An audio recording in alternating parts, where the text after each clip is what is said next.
নমস্কার, জয় মাতারা। আমি অ্যাস্ট্রো হিমাংশু, ভাগ্যের দুয়ার থেকে আপনাদেরকে জানাই আন্তরিক শুভেচ্ছা, ভালোবাসা। আজ আমি যে প্রেডিকশানটি করতে চলেছি, জাতকেরা হলে ডান হাতটিকে দেখুন, আর জাতিকারা হলে বাঁ হাতটিকে দেখুন।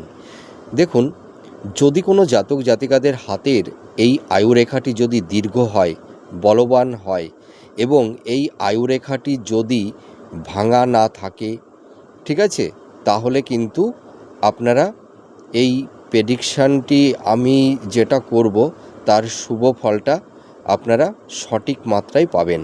তা দেখুন, যাদের আয়ুরেখা একদম হাতের মণিবন্ধের শেষ প্রান্ত পর্যন্ত চলে এসছে এবং এই আয়ুরেখার এই যে নিচের অংশটি মানে ডিভাইড হয়ে একটা শাখা তৈরি হয়েছে, তার মানে কি এই আয়ুরেখাটি ডিভাইড হয়ে মানে দ্বিশাখাযুক্ত তৈরি হয়েছে।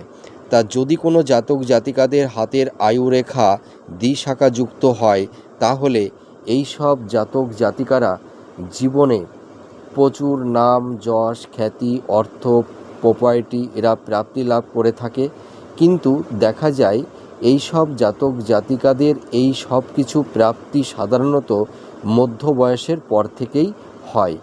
এবং এদের আরেকটি জিনিস লক্ষ্য করা যায় যে এরা মানে জীবনে মানে ভাগ্যের এরা ভীষণ সাপোর্ট পায়। তাছাড়া এই সব জাতক জাতিকাদের মানে শেষ জীবনটা খুব সুখের হয়, শান্তিময় হয়। এবং এর পাশাপাশি আমি আরেকটি প্রেডিকশান আপনাদেরকে করছি।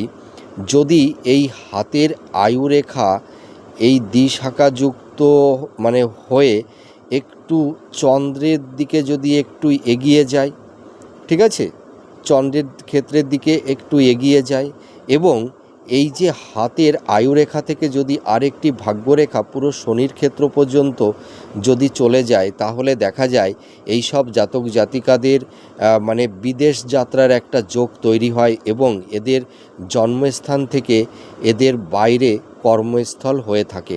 এরা শিক্ষাক্ষেত্রেই বলুন আর মানে আপনাদের ইনকাম সোর্সের ক্ষেত্রেই বলুন, এরা অনেক সময় বিদেশ থেকে প্রচুর অর্থ এরা উপার্জন করে থাকে। আর এরা মানে জীবনে নাম, যশ, খ্যাতি এগুলো তো অবশ্যই পায়। তার পাশাপাশি এই সব জাতক জাতিকারা দীর্ঘায়ু লাভ করে থাকে। এই সব জাতক জাতিকাদের সাধারণত হেলথের জায়গাটিতে অতটা ডিস্টারবেন্স তৈরি হয় না।